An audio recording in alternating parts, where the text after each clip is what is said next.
మేము మా ప్రభుత్వం వచ్చే నాటికి 4 హాస్పిటల్ వరంగల్లో ఒకటి, వరంగల్లో ఎంజిఎంని, ఇక్కడ నిమ్స్, సనత్ నగర్, అల్వాల్, ఎల్బీ నగర్లో శంకుస్థాపన చేసి ఫౌండేషన్ స్థాయిలో ఉన్నదాన్ని ఈ 21 మాసాలలో మా ఆర్ఎండ్బి ఇంజనీర్ల సహకారంతో వాళ్ళని ఎప్పుడు ప్రతి వారానికి 4 సార్లు నేను రివ్యూ చేసుకుంటూ, అల్వాలు, సనత్ నగర్ అయితే అక్టోబర్ 30కి డేట్ కూడా పెట్టాం.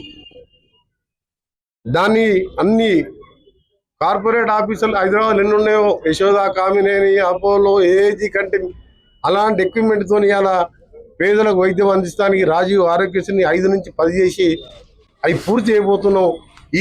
ఈ సంవత్సరం అల్వాల్దేమో కొద్దిగా మార్చి వరకు అవుతుంది, సనత్ నగర్ది ఈ అక్టోబర్ ఎండింగు, నిమ్స్ ఇప్పుడు మన పక్కకున్న నిమ్స్ వచ్చే డిసెంబర్, ఎందుకంటే 2000 కోట్లతో అది పెద్ద హాస్పిటల్. ఎల్బీ నగర్ వచ్చే జూన్. డేట్లు కూడా చెప్తున్నాం. Farmer health minister Harish Rao గారు, మీ మాటలు చెప్తున్నాం కాదు, మీరు పునాదులు వేసిండ్రు, శంకుస్థాపనలు వేసిండ్రు, 40,000 కోట్ల కాంట్రాక్టర్లు బకాయిలు పెట్టిపోయినరు, 8,000 కోట్ల రిటైర్డ్ ఎంప్లాయీస్ బకాయిలు పెట్టిపోయినరు. ఆ బకాయిలు తీరుతున్నాం, కొత్తవి కడుతున్నాం.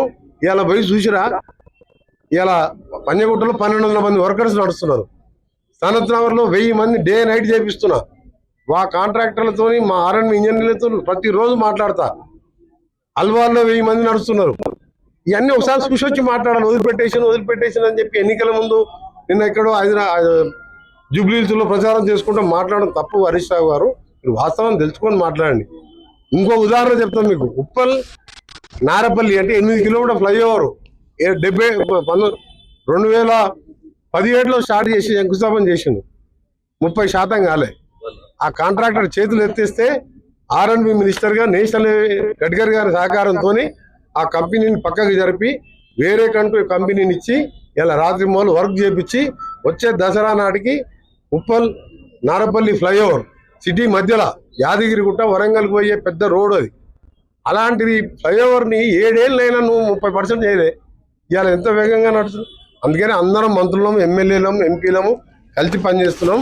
మా తెలంగాణ అభివృద్ధి లక్ష్యం. అందుకనే ఈ స్కూలే ఉదాహరణ.